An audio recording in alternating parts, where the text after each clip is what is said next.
Welcome to our latest episode of Occupation Station. I'm Diane Donato, and our featured graduate is Brian Carroll, retired from Eli Lilly. Brian, I see you did many things in the course of your career, but among them you were a senior executive sales representative. When you retired, you also spent years as a medical research liaison at Eli Lilly. Thank you so much for joining us today. It's my pleasure. Let's start off by talking a little bit about your education at Albany College of Pharmacy and Health Sciences and how that prepared you for the job market. The years that I spent at Albany College of Pharmacy were in the late 70s. And very science-oriented. And Eli Lilly himself was a pharmacist. So when Eli Lilly was looking, or the company was looking for sales representatives, at the time, many of them were pharmacists. And it's very, very easy transition because if you're a good communicator, which Albany College of Pharmacy really prepares students to be, you can have quality discussions regarding patients, disease states, and medicines with physicians, and showing the physicians and the nurses and the staff how the products that you carry may benefit their patient. What was some of the coursework that prepared you for that? Well, many of the things that we did in pharmacy school, your basic biology, your basic chemistry, pharmaceuticals, because we had to learn disease states and we had to learn how the medicines worked in the body. So when I went to a physician, they accepted a lot more of the science that I was giving versus a person who may have been a business major or a biology major, because I was able to speak on their terms when it came to disease state, history, and how the medicines work in the body. Tell us a little bit more about the work that you did at Eli Lilly. In the beginning, when you become a sales representative, you learn about the products in a certain disease state. So you have to go to school for a month to learn about the disease state you're going to be working with, how the medicines work for patients in that disease state, but you also do learn about the competitors. And that's where pharmacy school was very good because we already had all that background. Then in school they also talk about communication, how to basically talk to a physician, how to relate to them, some of maybe their personality traits and your personality traits. So things to do that'll be better for communication. So that's something that was unique to a pharmaceutical company versus being a pharmacist behind the bench. And yet you say you learned a lot of that at the college. You will learn a lot about the medicine, the disease state, the competitors.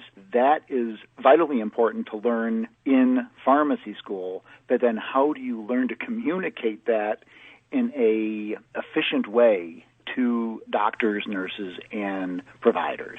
What was a typical day like on the job? What we do is we have a list of providers that historically have used the products. And what we would do is we would make 8 to 10 calls on a provider, and what we would do is find out what their thoughts were, what their concerns were, and seeing how our product could help them and their patients lead better lives. If they're having any difficulty, what obstacles are in their way that we may be able to help them as a sales representative? Maybe the patients didn't understand how the disease or how the medicines worked. We had information that we can give to the doctor to give to the patient so they can understand how the medicines work. And we would also educate the physicians on how the medicine work, both the efficacy but also the side effects, because it's very, very important for them to explain to the patient. And many times the patients are very, very apprehensive going on any medicine. So if the provider is fair balanced, that's even better. So a good sales representative gives the good, but also things to watch out for. And that was something that you just learn by trial and error. I'm curious about any projects that maybe stand out, things that you might be the most proud of. We're going to ask you about that in just a moment, but we're going to take a quick moment for a message from Albany College of Pharmacy President, Dr. Dewey, and we'll be right back. Hi, Greg Dewey. I'm the president of Albany College of Pharmacy and Health Sciences. Pharmacists, they can do so much more than they are doing. They are trained well beyond their practice. And it's become even more important because of the decline in our primary care. Roughly a third of our primary care physicians are going to retire. They're in their 60s, and they are not going to be replaced. And so who's going to replace them? It's going to be nurse practitioners, it's going to be physician assistants, and it's going to be pharmacists. And pharmacists have the training to do much, much more. It wasn't too many years ago, you would never dream of a pharmacist immunizing, getting a flu shot from a pharmacist. And now it's second nature. The world is getting complicated too, and pharmacists understand the complexity. If you go into a nursing home, chances are the average person could be on anywhere from 20 to 30 medications. If you just think about the complexity of that, just the process of figuring out which to take when is a daunting process. You know, a doctor will take one semester of pharmacology in medical school. Pharmacists take 4 years. There's a lot going on. There's a lot of advances in science that are pushing the frontier. Pharmacists, I'm very big on the profession. I call it the central health science. There is nothing in the practice of medicine that doesn't involve pharmacy. So pharmacy is the central science, and we have to grow out from that. Welcome back to Occupation Station, and we're talking to Brian Carroll. He is one of our featured graduates from Albany College of Pharmacy and Health Sciences, retired from Eli Lilly. That's a very famous name. So now I'm very curious, were there any specific projects that really stand out or that you're most proud of? Yes, there is. I was a medical research liaison for 5 years with Eli Lilly, and what the medical research liaisons do is they are the mini medical director of a disease state in a certain area. So when I was a medical liaison, I worked in the Women's Health and Skeletal Medicine Division, but I was the person from the medical department that providers, educators, thought leaders would contact. Instead of calling Indianapolis to call to Eli Lilly, they would call me. And I was around at the time where a very controversial article came out about the use of certain medicines. And the thing that sticks out in my head, clear as a bell, is I would go monthly to Yale University to see one of the chairman emeritus of OBGYN, and he would want to debate me. And he wanted me to take the side that was pro of the article, and he would take the side con of the article. What I didn't realize what I was doing is I was preparing him because he was actually going on a major speaking tour with the person who wrote the article. So I was pretending to be that person, and I was debating the chairman emeritus of Yale University and preparing him for the conversation.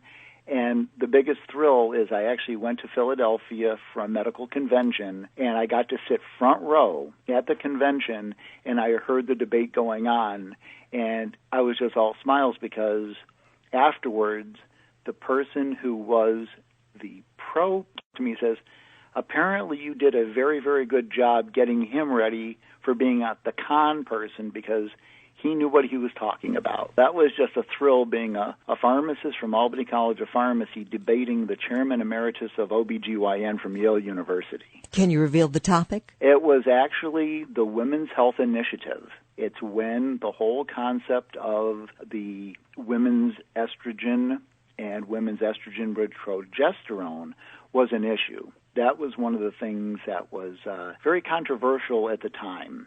So my thoughts and my thing is that the study itself wasn't geared to what actually happened. It wasn't powered for that.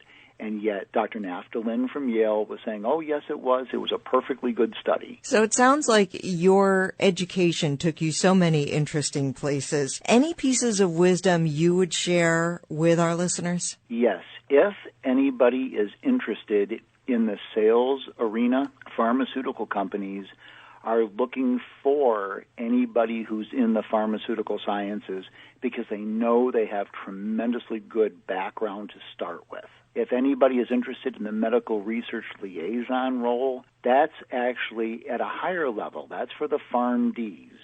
That's for the PhDs, and that's for the MDs. So that's another avenue that the pharmacy students of today have the ability to go right into. And that, if you want to go to some place that you're actually talking the relevant topics of today, the great thing about medical liaison is you know about in your disease state. I knew about osteoporosis, and I knew medicines that were coming to fruition now. I knew this back in 2004. So I knew what was going to really happen almost 10 to 15 years ahead because of all the research that's done. And they're doing the same thing in many, many disease states. So if a person wants to be on the cutting edge of medicine while working for a pharmaceutical company, the medical research liaison job is perfect for them. Sounds like it brings you to so many different intellectual challenges and career challenges. Absolutely, and Albany College of Pharmacy and Health Sciences got me prepared to go in many, many directions. And now that if the students are getting their PharmD, it even opens up many, many more opportunities. Brian Carroll, thank you so much for sharing your insights. It's been a pleasure. Thank you. For more information or to schedule a tour, visit acphs.edu.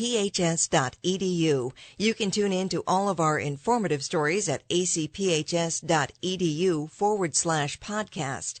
Each podcast is also available on Apple Podcasts, Google Play, Stitcher, and Spotify, giving you the opportunity to listen from a mobile device. Mark Occupation Station as a favorite, and you'll receive push notifications as soon as we publish something new. Thanks for joining us on Occupation Station.